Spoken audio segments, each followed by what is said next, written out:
আসসালামু আলাইকুম, সবাই ভালো আছেন। গতকালকে আমার জন্মদিনও যারা আমারে ফেসবুক ও মেসেঞ্জারও উইশ করছেন বিভিন্নভাবে, আমি সবাইরে প্রথমে কৃতজ্ঞতা জানাই, ধন্যবাদ জানাই। আসলে মানুষের জীবন একটা দীর্ঘ যাত্রা।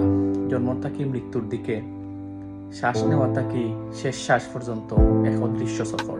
আর এই সফরের প্রত্যেকটা বছরও একটা দরজা, যেটা খুলে আর বন্ধ হয়।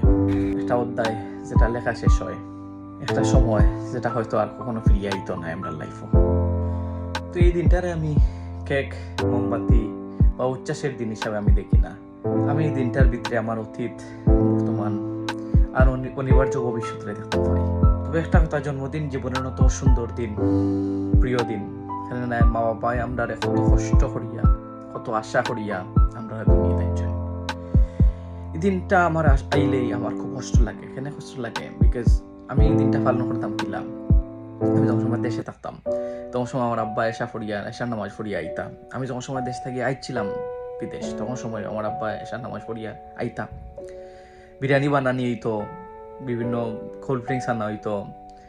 আইয়া আমার ফ্যামিলির, আমার বই নাই ধরে বাই ধরে সবরে লইয়া ইয়াসিন শরীফ, সূরা ইয়াসিন তেলাওয়াত করতাম। 7 খতম 10 খতম পড়া হইতো, কিংবা কোরআন শরীফ পুরা খতম পড়া হইতো এবং আমার লাগি দোয়া পড়া হইতো। এই যে দোয়ার আটটা আমি কয়াই লাইছি বুঝছেন। আইজ হয়তো বা খেওয়ার এসার নামাজ পড়িয়া আইতো নাই আমার লাগে, আইসেও না। বা এনিওয়ে, আমরা জীবন তো গইনন, কিছু করার নাই। বাট আমি অ্যাকচুয়ালি যতটুকু পারা যায় মানুষরে আমি তোরা চেষ্টা করি অ্যাটলিস্ট মানুষের পাশে দাঁড়ানির, মানুষের কাছ থাকি অন্তর থাকি দোয়া হাসিল করার। ওটাই আমার জীবনের অন্যতম উদ্দেশ্য।